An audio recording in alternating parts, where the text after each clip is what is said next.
ओम नमः शिवाय। ओम नमः शिवाय। ओम नमः शिवाय।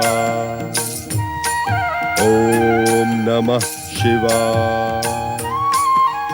ओम नमः शिवाय। ओम नमः शिवाय। ओम नमः शिवाय। ओम नमः शिवाय। ओम नमः शिवाय। परम शिव भक्त नमः शिवाय। भृगुपुत्र शुक्राचार्य जी आंखें खोले और अपने मित्र को देखें।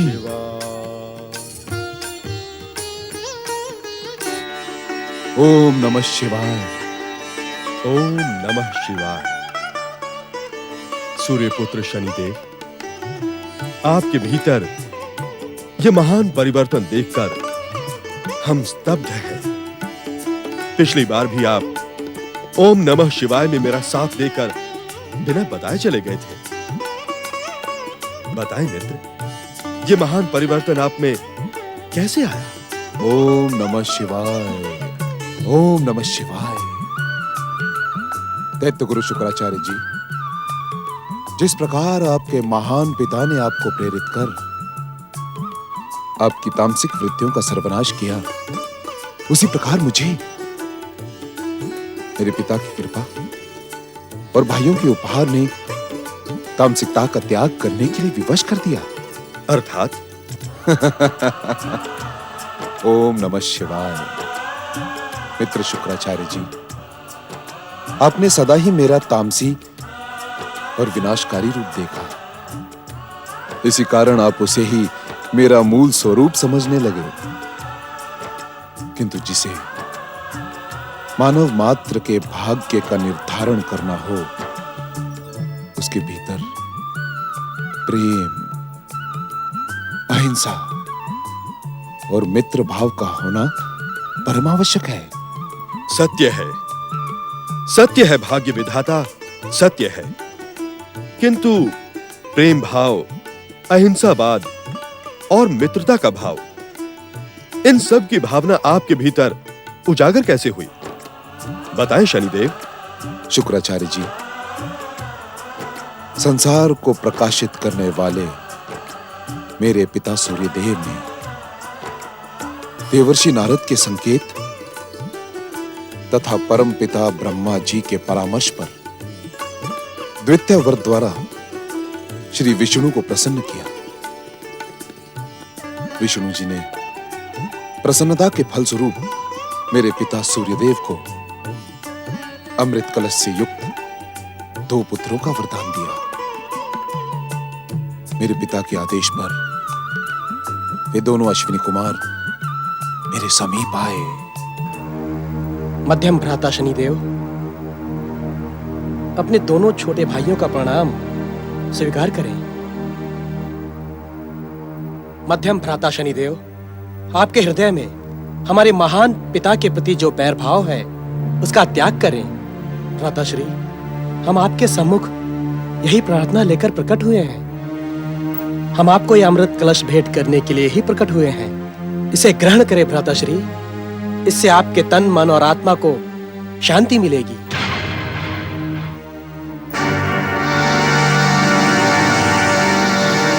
भ्राताश्री, इसे ग्रहण करते ही आपका अमोघ अस्त्र से आहत चरण पूर्ववत स्वस्थ हो जाएगा।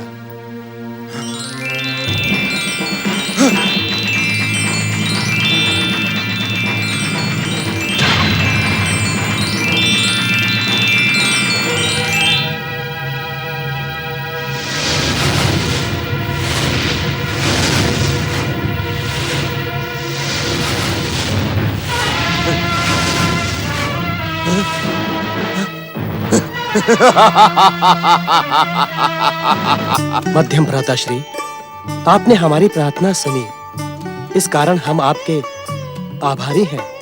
आपकी जय हो।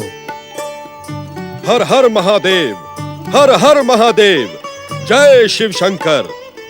शनिदेव, आप धन्य हैं। शुक्राचार्य जी, वास्तव में आपकी शिव भक्ति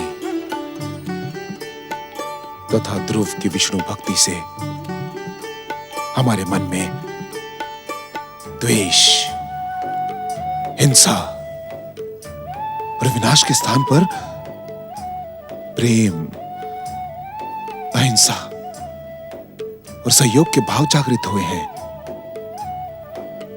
हमने निश्चय किया है शुक्राचार्य जी कि अब हम विनाश और विध्वंस का नहीं, अपितु अपने आराध्यों के मध्य वरदान और कल्याण का मार्ग अपनाएंगे। हाँ शुक्राचार्य जी। सावधान शनिदेव, सावधान दैत्य गुरु शुक्राचार्य। छलिया देवताओं ने विनाशक शक्तियों के संगठन के विरुद्ध षड्यंत्र का भयानक कुचक्र किया है। सावधान, सावधान। दैत्य सेनापति राहु, तुम किस कुचक्र की ओर संकेत कर रहे हो? आज तो प्रसन्नता का अवसर है, जब विध्वंसक शक्तियों के अधिष्ठाता शनिदेव को अमृत पान के कारण अमरता प्राप्त हुई तथा अमोघ के प्रहार से आहत शनिदेव का चरण पूर्ण स्वस्थ हुआ है। हाँ राहु, हाँ, ये देखो। छलिया विष्णु और दुष्ट देवताओं ने ज्ञात होने पर भी कुचक्र को रचा है दैत्य गुरु। भाग्य विधाता शनिदेव का क्रोध विष्णु के संसार में महाप्रलय की भूमिका न रच दे, इसी कारण दुष्ट देवताओं ने इन्हें भाइयों के प्रेम की डोर से बांधने का षड्यंत्र किया है। राहु, तुम्हारे स्वार्थी स्वभाव से हम और संसार भली भांति परिचित हैं, किंतु अब तुम्हारा स्वार्थ चरम सीमा पर पहुंच गया है।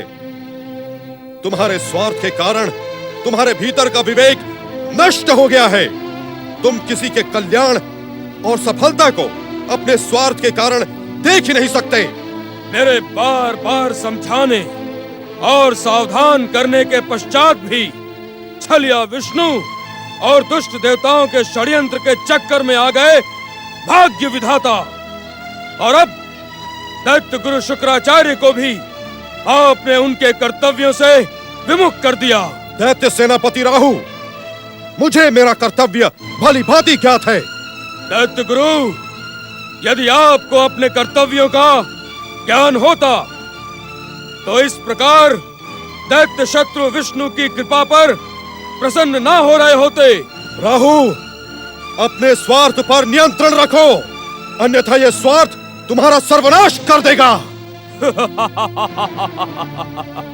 दैत्य गुरु शुक्राचार्य, दैत्य सेनापति राहु का जितना सर्वनाश होना था वो समुद्र मंथन के पश्चात ही हो गया। अब तो राहु स्वयं ही विष्णु के संसार में सर्वनाश का प्रतीक बन गया है। आप दोनों की शक्तियों के कारण राहु को गर्व था, किंतु यदि आप दोनों भीरुओं की भांति इस संसार को शिव भक्ति और विष्णु भक्ति का संदेश देने में लीन हो जाओगे, तब भी राहु विष्णु के इस संसार में सर्वनाश का बिगुल बजाता रहेगा। दैत्य सेनापति राहु, क्या तुम्हें दैत्यों के आराध्य भगवान शिव के आदेश का स्मरण नहीं, जो उन्होंने दैत्य गुरु शुक्राचार्य को दिया था? मुझे विष्णु के इस संसार में सर्वनाश के अतिरिक्त कुछ भी स्मरण नहीं है। भाग्य विधाता, कहें किस आदेश का स्मरण करवा रहे हैं आप? दैत्य सेनापति राहु, भोलेनाथ ने कहा था कि ये सतयुग का भक्तिमय युग है, इसमें प्रयास करने पर भी विध्वंसक शक्तियों को पराजय के अतिरिक्त और कुछ प्राप्त नहीं होगा। जब विध्वंसक शक्तियों के उत्कर्ष का समय आएगा, तब देव आदिदेव महादेव स्वयं ही हमें प्रेरित करेंगे। तो क्या आप इस बात के इच्छुक हैं भाग्य विधाता कि शुक्राचार्य की भांति हम भी उसी समय की प्रतीक्षा करें और शिव भक्ति में लीन हो जाएं। यदि तुम ऐसा कर पाते राहु तो तुम्हारा जीवन धन्य हो जाता, धन्य। किंतु जब तक तुम्हारे भीतर स्वार्थ का एकमात्र अंश भी शेष है, तब तक तुम शिव भक्ति में लीन नहीं हो पाओगे राहु, नहीं हो पाओगे। मुझे शिव भक्ति में लीन होने की आवश्यकता भी नहीं। त्रिदेव ब्रह्मा विष्णु महेश ने सदा एक दूसरे के मध्य संधि रखकर दैत्यों, असुरों और राक्षसों का सर्वनाश किया। मैं दैत्य सेनापति राहु उन्हें कदापि क्षमा नहीं कर सकता। दैत्य सेनापति राहु, प्रतिशोध की जिस अग्नि को तुम स्वार्थ की समिधा डालकर उत्तेजित कर रहे हो, उससे किसी और का नहीं, तुम्हारा ही सर्वनाश होगा। भगवान शिव का आदेश मानकर हमें विध्वंसक शक्तियों के उत्कर्ष के उचित अवसर की प्रतीक्षा करनी होगी। दैत्य गुरु शुक्राचार्य, उत्कर्ष के अवसर की प्रतीक्षा करने के लिए क्या आप और भाग्य विधाता शनिदेव पर्याप्त नहीं हैं? मैं प्रतीक्षा में नहीं, प्रहार में विश्वास करता हूं।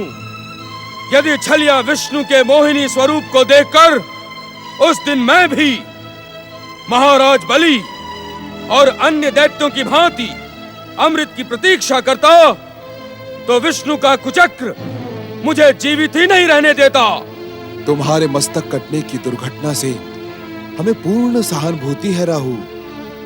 हम समस्त विध्वंसक शक्तियां उस समय तुम्हारे लिए गए निर्णय और चतुराई की सदा ही प्रशंसा करते हैं, किंतु देवादिदेव महादेव शिव शंकर दैत्य, असुर और राक्षस जाति पर सदा ही कृपालु रहे हैं।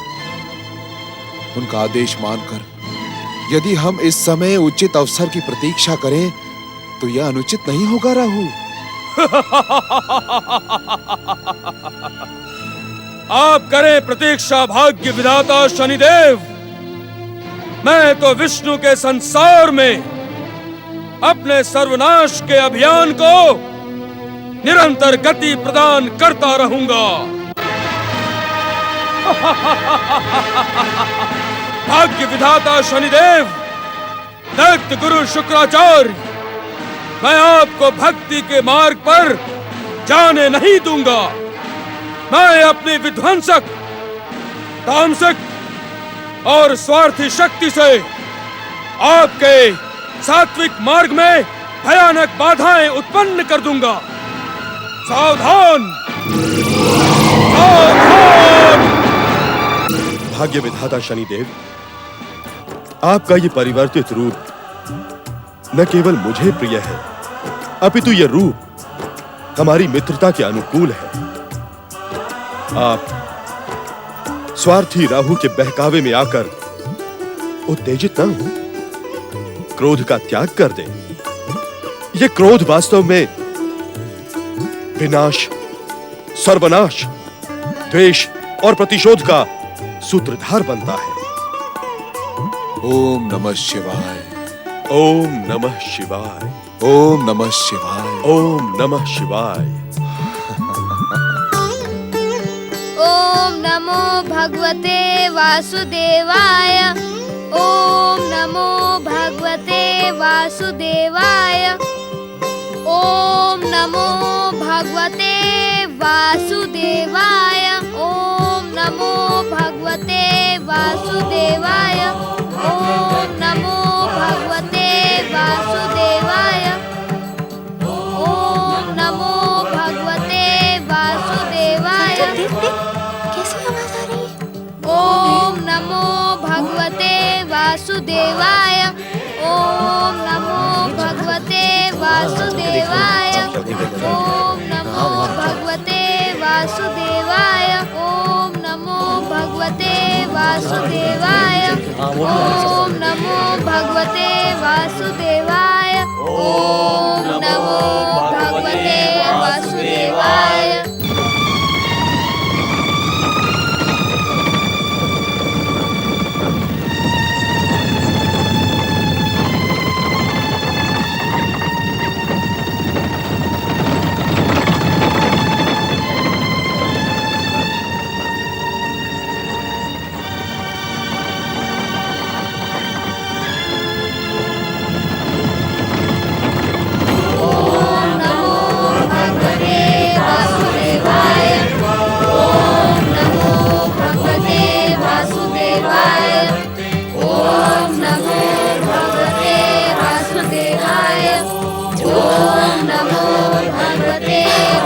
वासुदेवाय। ओम नमो भगवते वासुदेवाय।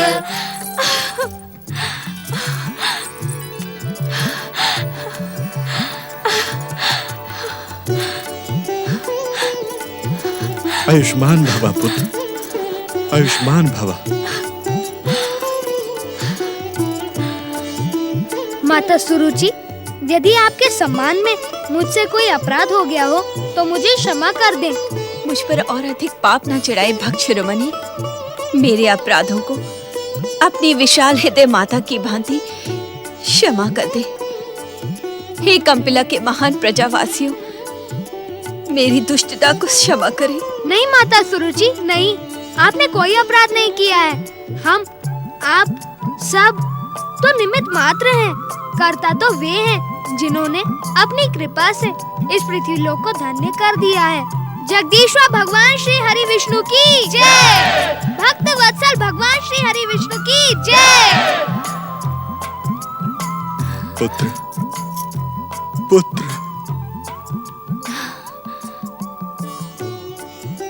हे भक्त शिरोमणि ध्रुव, हे महाभागवत, तुम्हें हमारे कारण बहुत कष्ट पहुंचा। हमें क्षमा कर दो पुत्र। तुम्हारे कारण आज मनुवंश का ही नहीं, इस संसार के भाग्य का उदय हुआ है। किंतु अब हमारे साथ चलकर अपना अधिकार प्राप्त करो पुत्र। आओ पुत्र। भक्त शिरोमणि महाभागवत भक्तराज ध्रुव की मनुवंश और महाराज उत्तानपाद की आओ पुत्र। महारानी सुनीति, पटरानी सुरुचि और युवराज ध्रुव की भक्त शिरोमणि महाभागवत भक्तराज ध्रुव की ओम नमो नारायणाय। ओम नमो नारायणाय। ओम नमो नारायणाय।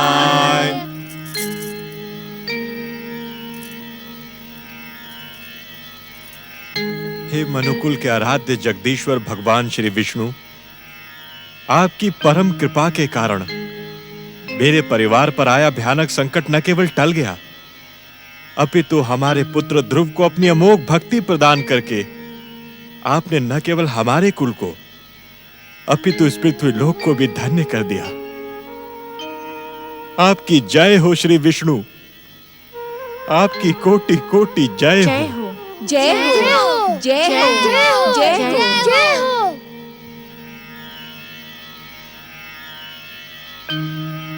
ओम नमो नारायणाय। भक्तराज ध्रुव की जय हो।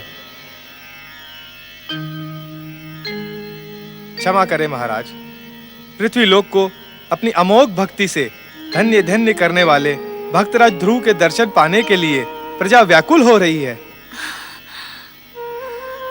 महामंत्री सुदत्त, हम प्रजा की व्याकुलता का अनुमान लगा सकते हैं। श्री विष्णु के इस परम भक्त के दर्शन पाने के लिए हमारी विष्णु भक्त प्रजा निस्संदेह व्याकुल हो रही होगी। चलें, हम सभी राजसभा की ओर प्रस्थान करते हैं।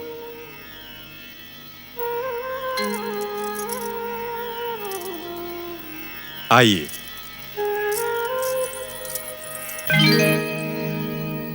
भक्तराज ध्रुव की जय, भक्तराज ध्रुव की जय। भक्तराज ध्रुव की जय। भक्तराज ध्रुव की जय। भक्तराज ध्रुव की जय। भक्तराज ध्रुव की जय। भक्तराज ध्रुव की पुत्र ध्रुव, तुम्हारी भक्ति के कारण मनुकुल का गौरव संसार में अनंत काल तक स्थापित रहेगा। कंपिला के राज सिंहासन पर विराज कर हम सभी को धन्य करो भक्त शिरोमणि। इस सिंहासन पर आप विराजे पिताश्री। मैं तो स्नेह पूर्वक आपकी गोद में बैठने का अधिकारी हूँ। आओ पुत्र। क्षमा करें पिताश्री, आपकी गोद में बैठने का जितना अधिकार मेरा है उतना ही भ्राता उत्तम का भी है। उन्हें भी मेरे साथ अपनी गोद में बिठाइए। अवश्य पुत्र, आओ। आइए। आप भी आइए। कंपिला सम्राट विष्णु भक्त महाराज उत्तानपाद की वरदानी राजकुमार ध्रुव और युवराज उत्तम की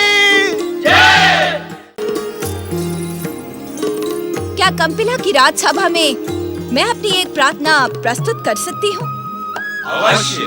कंपिला के वासियों, जिसने अपनी भक्ति से संपूर्ण पृथ्वी को धन्य धन्य कर दिया हो, जिस देवी आत्मा के दर्शन मात्र से हम सबके पुण्य उदय हुए हो, आज इस शुभ अवसर पर उसे जन्म देने वाली माँ की जय जयकार नहीं करेंगे? बोलो कंपिला देश की पटरानी सुनीति और कंपिला देश के युवराज ध्रुव की जय। कंपिला वासियों, कंपिला की पटरानी तो सुरुचि ही रहेंगी। नहीं दीदी नहीं, मैं पटरानी पद के योग्य नहीं हूँ। मुझे अपनी चरण सेवा का अवसर देकर धन्य करे और पटरानी पद स्वीकार करे। पटरानी पद के योग्य तो आप ही हैं महारानी सुनीति। कृपया आप इस पद को अस्वीकार न करें। हमारी पटरानी आप ही हैं महारानी सुनीति। क्षमा करें महाराज, प्रजा की इच्छा का सम्मान करते हुए अब आप इस विषय का निर्णय करें कि कंपिला की पटरानी कौन है। महाराज, यदि आप आज्ञा दे तो आपके निर्णय के पूर्व मैं प्रजा से कुछ निवेदन करने की इच्छुक हूँ। अवश्य। कंपिला वासियों, मुझे आपकी भावनाओं का भली भांति ज्ञात है, किंतु पटरानी पद स्वीकार करके मेरा वचन मिथ्या हो जाएगा। मुझे पूर्ण विश्वास है कि कंपिला की भागवत भक्त प्रजा मेरा वचन किसी भी मूल्य पर मिथ्या नहीं होने देगी। कंपिला की पटरानी सुरुचि ही रहेगी। नहीं दीदी नहीं, मैं ये पटरानी पद कदापि स्वीकार नहीं कर सकती। आपने मुझे वचन दिया था, मैं उस वचन को निष्क्रिय करती हूँ। हट न करो सुरुचि, मैं इस पटरानी पद को नहीं स्वीकार सकती। किंतु दीदी। प्रिय सुरुचि, ये मेरा निवेदन भी है और आदेश भी। कंपिला की पटरानी तुम ही रहोगी।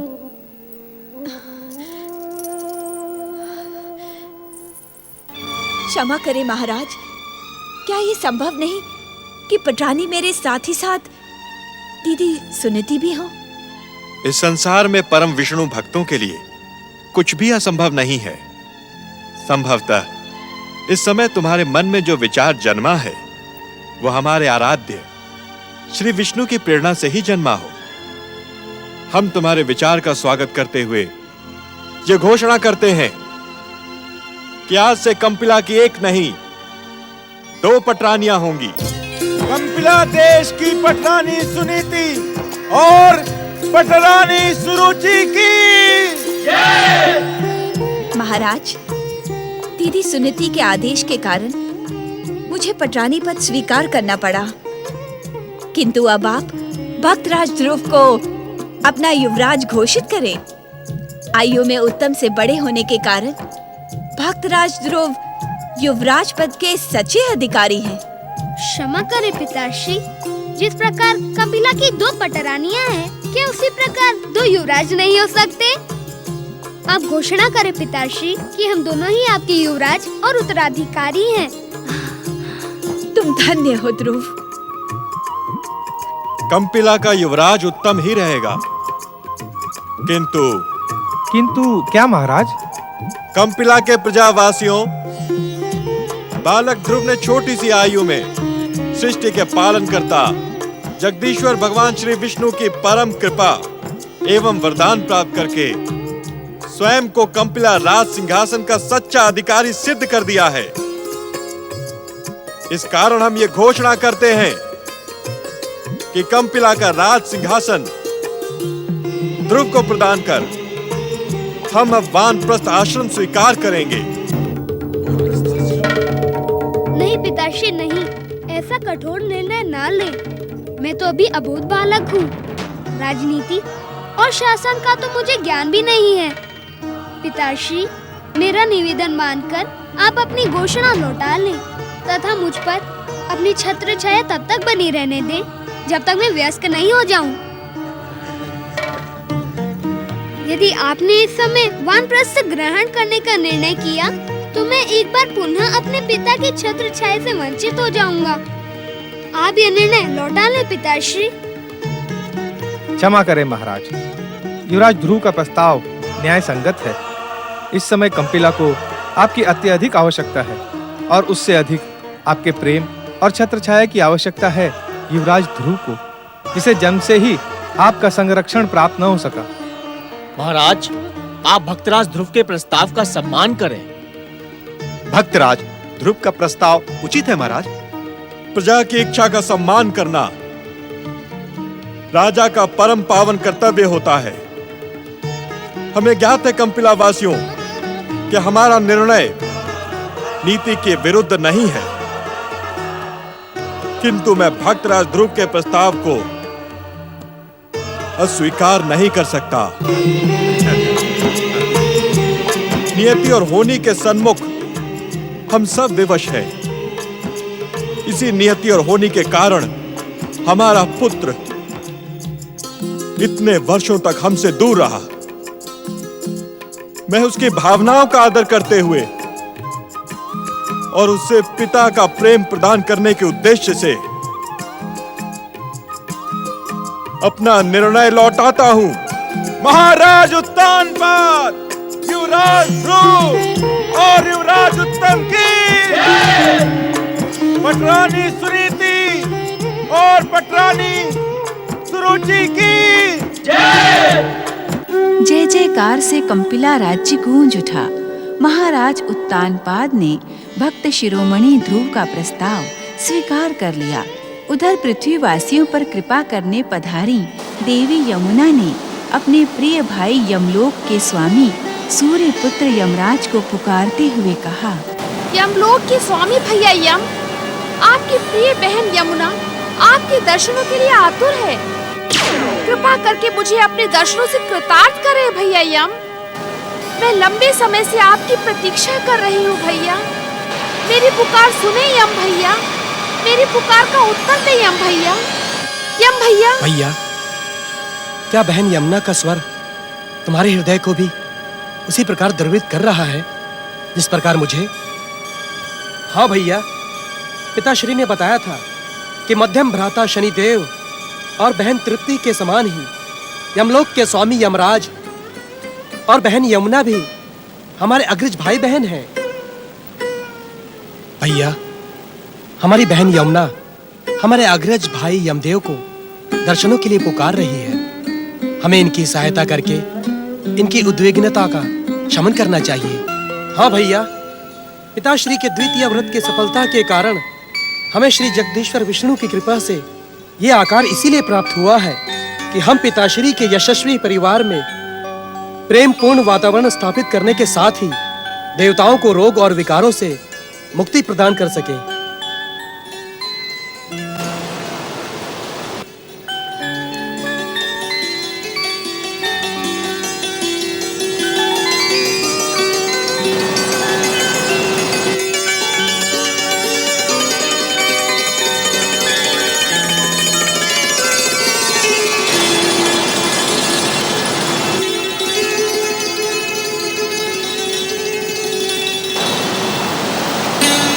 बहन यमुना, हम आपके अनुज दोनों अश्वनी कुमार आपकी करुण पुकार से द्रवित हैं।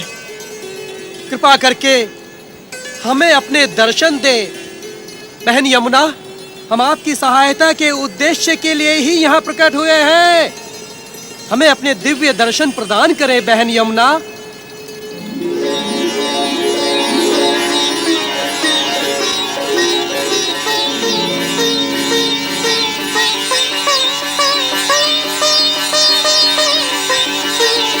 प्रणाम।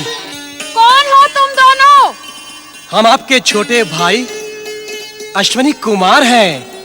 अश्विनी कुमार, मेरे छोटे भाई? तब तो तुम्हारी माता भी मेरी माता संज्ञा होंगी।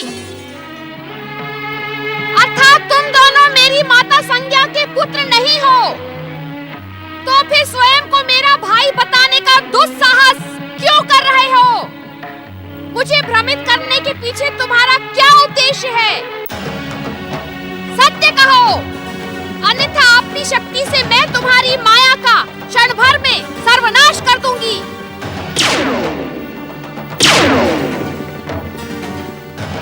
वास्तव में तुम्हारा साहस प्रशंसनीय है। क्या तुम दोनों को अपने सर्वनाश का तनिक भी भय नहीं है? अपना वास्तविक परिचय दो, अन्यथा मेरा क्रोध तुम्हारा सर्वनाश करने में विलंब नहीं करेगा।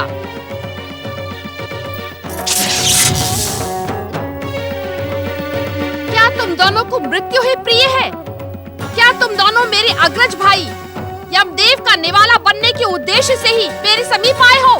क्षमा करे बहन यमुना, यदि निर्धारित कर्तव्य के मार्ग पर हमें आपके प्रहार से मृत्यु भी प्राप्त होती है तो वो भी हमारा सौभाग्य होगा। किस कर्तव्य की दुहाई दे रहे हो तुम? जगदीश्वर भगवान विष्णु की कृपा से आप स्वयं दिव्य शक्ति संपन्न हैं। इच्छा मात्र से आप हमारे कर्तव्यों का परिचय प्राप्त कर सकती हैं। अवश्य, किंतु क्रोधवश इस समय मैं तुम्हारा परिचय तुम्ही से ज्ञात करने की इच्छुक हूँ। इस सत्य को मैं अस्वीकार नहीं कर सकती कि तुम पर अस्त्र उठाने के पश्चात भी मेरे मन में तुम्हारे लिए प्रेम और करुणा का उदय हो रहा है। ऐसा प्रतीत होता है जैसे तुम दोनों हमारे निकट संबंधी हो। इसलिए शीघ्र अपना परिचय दो। बहन यमुना, हरि कृपा से हमारे महान पिताश्री इस संपूर्ण संसार को अपने सात्विक तेज से प्रकाशित करते हैं, किंतु नियतिवश इस संपूर्ण संसार को प्रकाशित करने वाला हमारे कुल अपने ही भीतर के द्वेष, प्रतिशोध, स्वार्थ और ईर्ष्या के महाअंधकार में डूबा रहा। जगदीश्वर भगवान श्री हरि के अंशावतार हमारे महान पिताश्री गृहपति सूर्य देव अपने परिवार के इस विघटन से खिन्न और दुखी थे। परिवार की शांति और प्रेम पूर्ण वातावरण की स्थापना के लिए हमारे महान पिताश्री ने द्वितीय व्रत द्वारा जगदीश्वर श्री हरि को प्रसन्न किया। श्री हरि की प्रसन्नता के कारण ही पिताश्री की दोनों भुजाओं से हम दोनों भाइयों ने आकार प्राप्त किया। बहन यमुना, ये तो परम सत्य है कि हम दोनों ने किसी माता के उदर से नहीं, पिताश्री की तप शक्ति और श्री हरि कृपा से जन्म लिया है। किंतु हम दोनों आप अग्रज भाई बहनों के स्नेह के पात्र अवश्य हैं। पिताश्री की आज्ञा पर हम दोनों ने पिताश्री के घोर शत्रु बन चुके शनिदेव की शत्रुता का अंत करने का प्रयास किया। बहन यमुना, आज हम आपसे भी यही निवेदन करने के उद्देश्य से यहाँ प्रकट हुए हैं कि आप हमें अपने छोटे भाइयों के समान स्नेह प्रदान करें।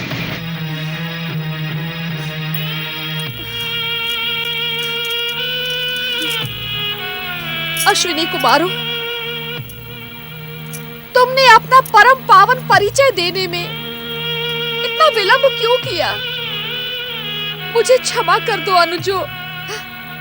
व्यर्थ ही मेरा क्रोध तुम्हारे अपमान का कारण बना। नहीं बहन यमुना, नहीं, आपका क्रोध अनुचित नहीं था। कहे बहन यमुना, हम आपकी क्या सेवा कर सकते हैं? हरि कृपा से आकार प्राप्त करने वाले अश्विनी कुमारों, तुम्हें देखकर मैं धन्य हो गई। यदि सत्य ही तुम दोनों मेरी सहायता करने के इच्छुक हो तो मैं अपना निवेदन प्रस्तुत करूं। निवेदन नहीं बहना, आदेश। छोटे भाइयों के लिए बड़ी बहन का कथन भी आदेश के समान ही होता है। कहे बहन यमुना, हमारे लिए क्या आज्ञा है? मैं यम भैया से मिलने की आतुर हूँ। क्या तुम दोनों अपने सद प्रयासों से मुझे यम भैया से मिलवा सकते हो? अवश्य। हम जगदीश्वर भगवान विष्णु के वरदान स्वरूप दिव्य रूप में प्रकट हुए हैं। हम इच्छा मात्र पर तीनों लोकों में कहीं भी जाने के लिए स्वतंत्र हैं। हम आपका ये संदेश ज्येष्ठ भ्राता यमदेव तक अवश्य पहुंचाएंगे। प्रणाम।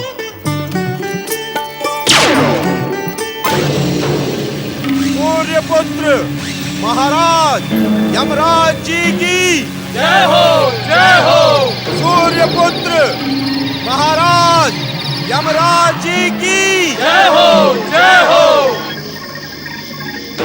यमलोक के लेखाधिकारी चित्रगुप्त जी। आज्ञा महाराज। यमलोक से संचालित प्राणियों की मृत्यु व्यवस्था उचित विधान के अनुसार चल रही है ना? आपकी कृपा से यमलोक से संचालित सारी व्यवस्थाएं उचित विधान से ही चल रही हैं।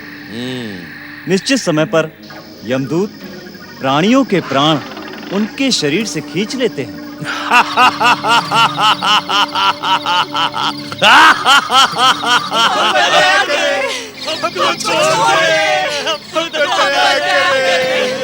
हमें हमारे प्रियजनों के पास जाने दें। हमारे दया की पुकार करती हुई मृत प्राणियों की आत्माओं को हमारे सामने उपस्थित किया जाए।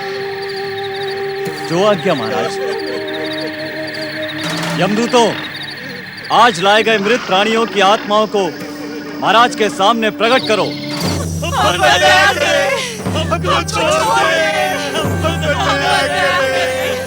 हमें हमारे प्रियजनों के पास जाने दें। हमारे प्राणों को पूरे मृत शरीर में डाल दें। शांत रहो मूर्खों। क्या तुम संसार के काल चक्र और यम नियमों से परिचित नहीं हो? मूढ़ बुद्धि मृत आत्माओं, जब एक बार प्राण शरीर से निकल जाते हैं और प्राणी अपनी आयु पूरी कर लेता है, वो लौट कर कदापि नहीं जा सकता। आपकी दया से असंभव भी संभव हो सकता है। असंभव को संभव करे, हम पर दया करे।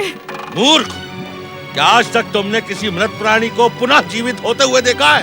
आपकी कृपा से हमें पुनर्जीवित देखकर ये संसार युगों युगों तक आपकी महानता का गुणगान करेगा।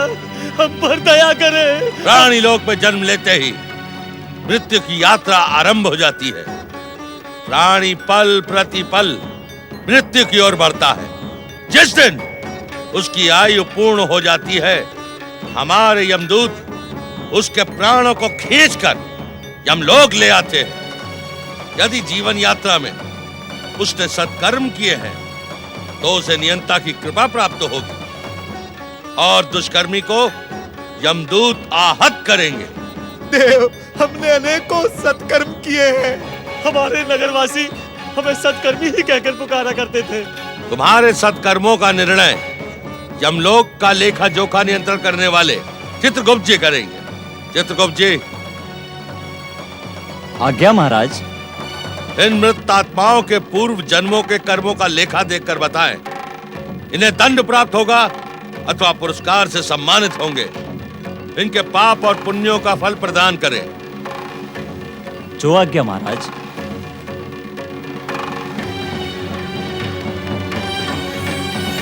हम पे दया करो। हम पे दया करो। देखते क्या हो यमदूतों, कोड़े लगाकर इन मूर्खों को शांत करो।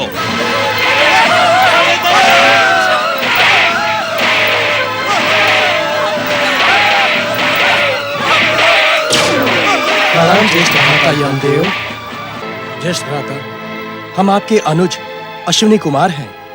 हमारे पिताश्री के जब तब व्रत के कारण श्री हरि विष्णु ने प्रसन्न होकर हमारे पिताश्री सूर्य देव के शरीर से ही उत्पन्न किया है। ज्येष्ठ भ्राता, इस समय हम आपको संसार का सबसे अधिक श्रेष्ठ पदार्थ भेंट करने के उद्देश्य से यमलोक में प्रकट हुए हैं। इसे ग्रहण करें भ्राताश्री। ज्येष्ठ भ्राताश्री, जगदीश्वर भगवान विष्णु की कृपा और पिताश्री सूर्य देव की आज्ञा से इस अमृत पर आपका पूर्ण अधिकार है। मन में उठते संदेह का त्याग कर आप निसंकोच इस अमृत को ग्रहण करें। इस अमृत पान का सुपरिणाम शीघ्र ही आपके सम्मुख आ जाएगा।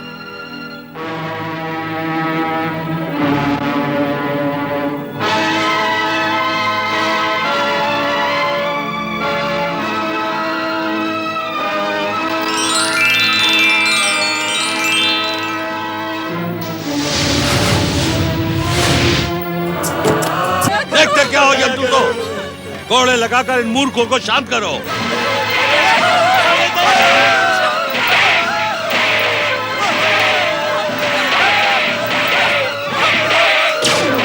प्रणाम ज्येष्ठ भ्राता यमदेव। ज्येष्ठ भ्राता, हम आपके अनुज अश्विनी कुमार हैं। हमारे पिताश्री के जब तब व्रत के कारण श्री हरि विष्णु ने प्रसन्न होकर हमारे पिताश्री सूर्य देव के शरीर से ही उत्पन्न किया है। ज्येष्ठ भ्राता, इस समय हम आपको संसार का सबसे अधिक श्रेष्ठ पदार्थ भेंट करने के उद्देश्य से यमलोक में प्रकट हुए हैं, इसे ग्रहण करें भ्राताश्री। ज्येष्ठ भ्राताश्री, जगदीश्वर भगवान विष्णु की कृपा और पिताश्री सूर्य देव की आज्ञा से इस अमृत पर आपका पूर्ण अधिकार है। मन में उठते संदेह का त्याग कर आप निसंकोच इस अमृत को ग्रहण करें। इस अमृत पान का सुपरिणाम शीघ्र ही आपके सम्मुख आ जाएगा।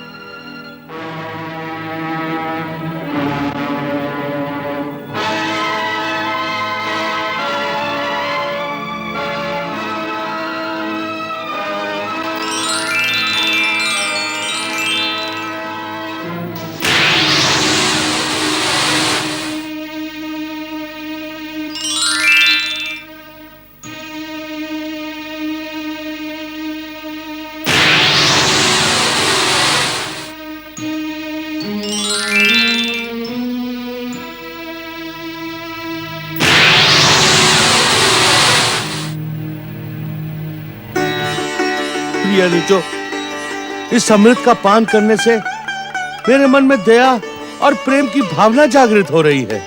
ज्येष्ठ भ्राताश्री, इस अमृत की दिव्यता से ये मृत प्राणी भी पुनर्जीवित हो सकते हैं।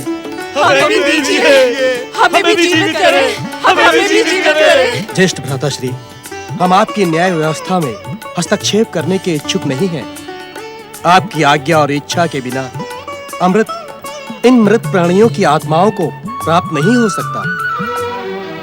भैया यमराज, यदि आप आज्ञा दें तो हम आपसे एक निवेदन करने के इच्छुक हैं। अवश्य अवश्य श्री कुमारो, कहो तुम क्या कहने के इच्छुक हो। ज्येष्ठ भ्राताश्री, आप प्राणी लोक के मोह से मोहित इन मृत प्राणियों की आत्माओं के साथ दया एवं सहानुभूति का व्यवहार करें। ज्येष्ठ भ्राताश्री, जिस सत्य का ज्ञान आप इन्हें कोड़ों की मार से भयभीत करके कराना चाहते हैं, वही प्रेम के मधुर शब्दों द्वारा भी कराया जा सकता है। क्रोध, प्रतिशोध और हिंसा की आयु तो क्षणिक होती है, किंतु प्रेम तो आदि और अनंत है। प्रेम के मधुर शब्दों से ये दया की पात्र मृत प्राणियों की आत्माएं अनिवार्य मृत्यु की भयानक पीड़ा से मुक्त हो सकेंगी। ज्येष्ठ भ्राता, आप इन्हें जन्म मृत्यु, आत्मा परमात्मा, पाप पुण्य के रहस्य और तत्वों का ज्ञान करा सकते हैं। भ्राताश्री, ये मृत प्राणियों की आत्माएं आपके दंड की नहीं, कृपा और दया की पात्र हैं। तुम दोनों का कथन पूर्ण सत्य है, किंतु हमारे कथन पर संदेह न करें ज्येष्ठ भ्राता। यदि आप इन मृत प्राणियों की आत्माओं से प्रेम पूर्ण व्यवहार करेंगे तो प्राणी लोक में सत्कर्मों का उदय होगा। यमलोक के व्यवहार की सुगंध से प्राणी लोक का प्राणी सत्कर्मों और जप तप व्रत की ओर प्रेरित होंगे। महाराज, इन मृत आत्माओं ने दुष्कर्म कम, सत्कर्म अधिक किए। मृत आत्माओं, संसार की न्याय व्यवस्था के कारण हमें शरीर से प्राणों को निकालने का कठोर कार्य करना पड़ता है, किंतु आप दुखी ना हो। पूर्व कर्मों के अनुसार आपको यहाँ न्याय प्राप्त होगा। यमराज जी की जय हो। आपने जो सत्कर्म किए हैं, आपको उसके सुख की प्राप्ति होगी, और जो दुष्कर्म किए हैं, उसकी पीड़ा आपको भुगतनी पड़ेगी, जो भविष्य के जन्मों में आपको सत्कर्म करने के लिए प्रेरित करेगी। यमराज जी की जय हो। अनुजश्वरी कुमारों, मैं तुम दोनों पर बहुत प्रसन्न हूँ। कहो, मैं तुम्हारा क्या प्रिय करूं? ज्येष्ठ भ्राताश्री, यदि सत्य ही आप हम पर प्रसन्न हैं, तो शीघ्र ही हमारी बहन देवी यमुना को अपने दर्शनों से धन्य करें। हाँ भ्राताश्री, बहन यमुना आपके दर्शनों के लिए आतुर है। बहन यमुना का संदेश सुनाकर तुम दोनों ने मेरे हृदय को आनंद से और भर दिया है। तुम दोनों का कल्याण हो। प्रणाम। चित्रगुप्त जी, आज्ञा स्वामी। मेरे लौटने तक यम नियमों का नियम पूर्वक पालन कीजिएगा। मैं बहन यमुना से भेंट कर शीघ्र ही हम लोग लौटूंगा। जो आ गया स्वामी। मैं यम भैया से मिलने की आतुर हूँ।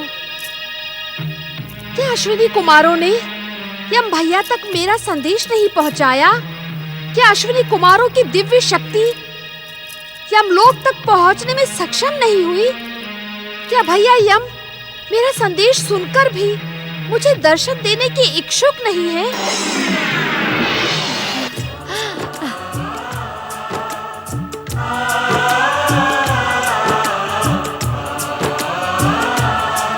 बहन यमुना, उद्विग्न ना हो। मुझे तुम्हारा संदेश मिल गया है। मैं यमलोक की एक समस्या सुलझाकर शीघ्र ही तुम्हारे समीप लौट कर आऊंगा।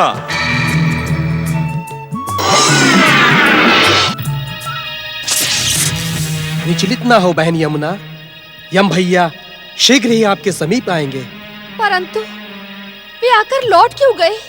बहन यमुना, आपसे सत्य अज्ञात नहीं है कि प्राणियों के प्राण हरण करते करते यम भैया का स्वभाव बहुत क्रूर हो गया था। श्री हरि कृपा से प्राप्त दिव्य अमृत का पान करवाकर हमने उनके हृदय में दया और करुणा को जागृत कर दिया है। बहन, अब जब यमदूत किसी प्राणी के प्राण हरने जाते हैं तो यमलोक के स्वामी यमराज मधुर वचन सुनाकर यमदूतों को शांत रहने का परामर्श देते हैं। इसी कारण उन्हें एक क्षण का भी अवकाश नहीं मिल पाता, किंतु वे आपसे भेंट करने शीघ्र पधारेंगे। आप निश्चिंत रहें। प्रणाम।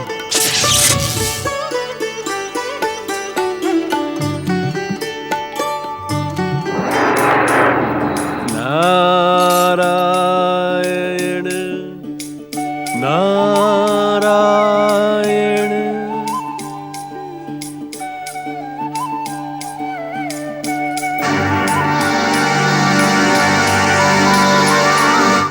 नारायण नारायण।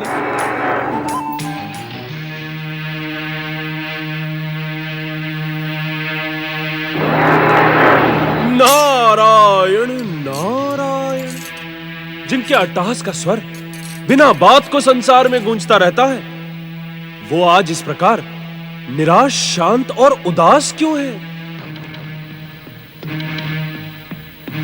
नारायण नारायण। जगदीश्वर भगवान विष्णु के इच्छा संसार में शनिदेव के पनौती के नाम से प्रसिद्ध ढैया और साढ़े साती तुम्हारी उदासी का रहस्य जानने को नारद का जिज्ञासु मन विचलित हो रहा है। शनिदेव के अनुचरों, अपनी उदासी का कारण तो मुझे बताओ। शनि भक्तों, क्या तुमने भाग्य विधाता शनिदेव को प्रसन्न करने के लिए मौन व्रत धारण कर लिया है? तुम मेरी बात का उत्तर क्यों नहीं देते? नारायण नारायण। ढैया साढ़े साती, मेरी बात का उत्तर तो दो। भक्तराज नारद जी, शनिदेव की पनौती के रूप में विख्यात ढैया और साढ़े साती को मौन देखकर आप चकित न हो।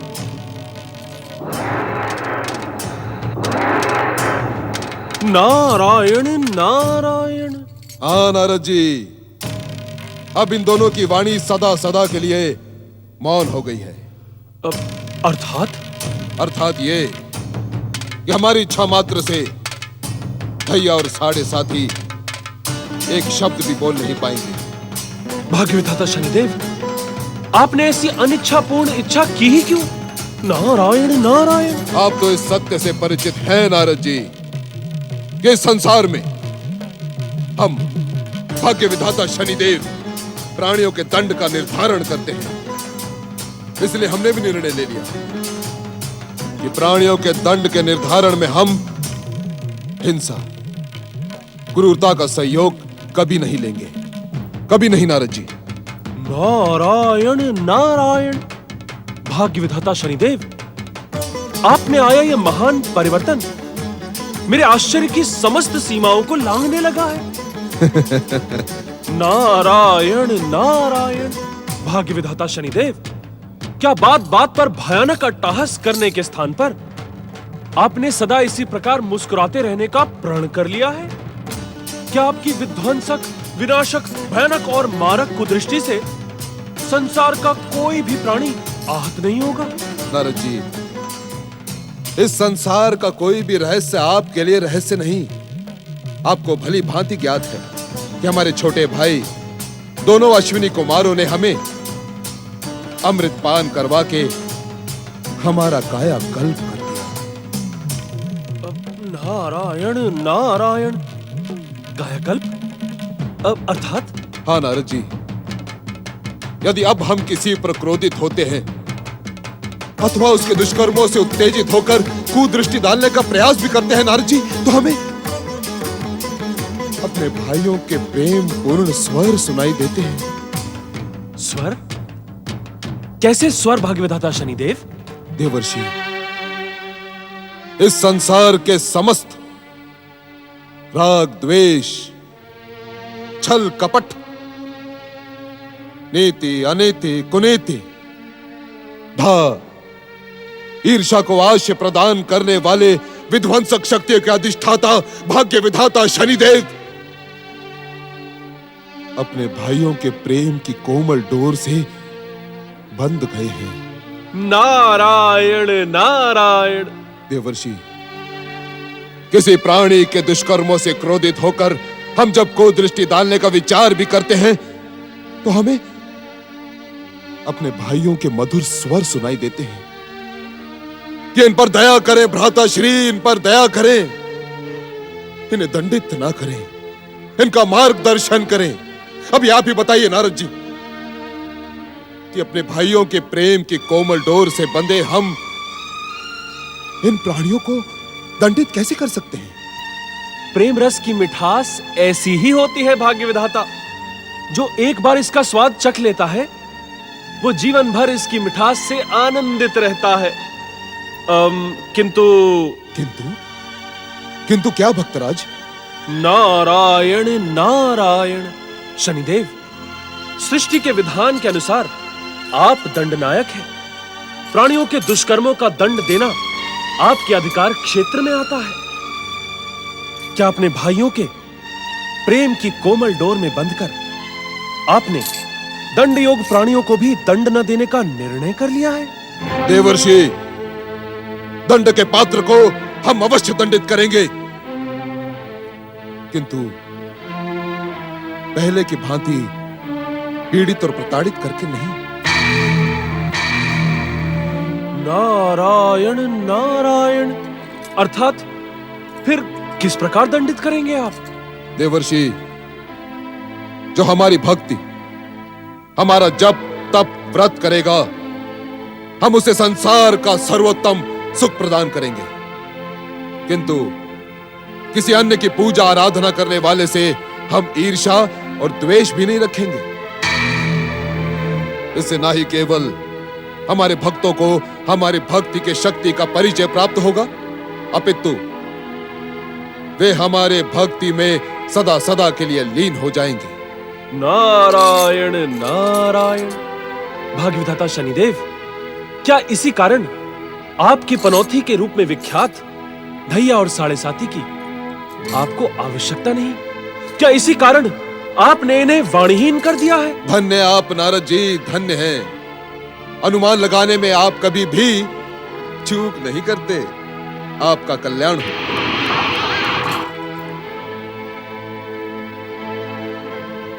निराश न हो ढैया और साढ़े साती।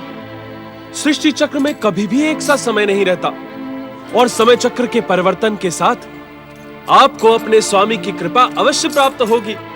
सुख के बाद दुख और दुख के बाद सुख आएगा ही। नारायण नारायण। अब भैया यमदेव की प्रतीक्षा करना व्यर्थ है। उन्हें अपने कार्य से कभी अवकाश नहीं मिलेगा। ऐसा प्रतीत होता है कि भैया यमदेव की अब मुझसे मिलने की कोई इच्छा नहीं है। अपनी बहन के प्रति उनके प्रेम में दिखावा ही शेष है। अब मुझे अपनी जलधारा में विलीन हो जाना चाहिए।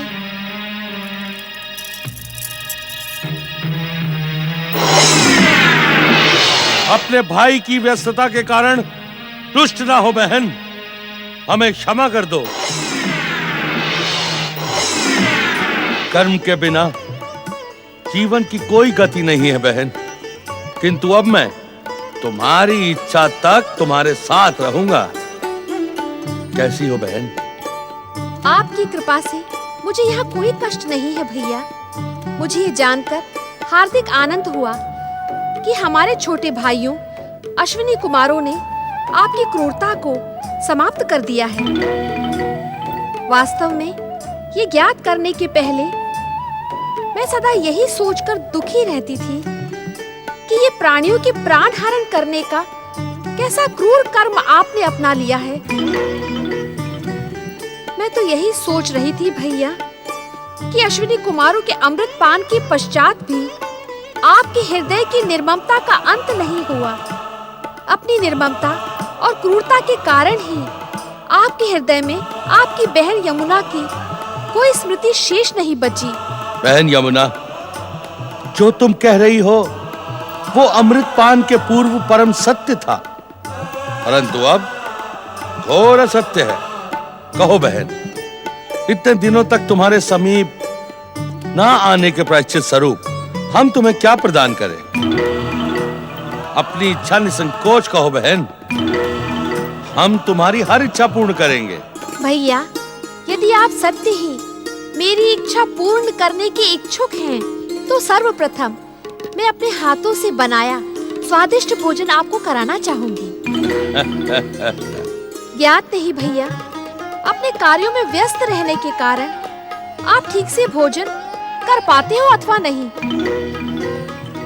सत्य कहिए भैया, आपने अब तक विवाह किया या नहीं? आपको प्रेम से खिलाने वाला कोई है अथवा नहीं? बहन यमुना, इस विषय में निर्णय मुझे नहीं, विधाता को करना है। आपके विषय में विधाता के इस निर्णय की मुझे भी प्रतीक्षा है। तो चले भैया, यमुना के जल महल में चलकर भोजन ग्रहण कर लीजिए। अवश्य।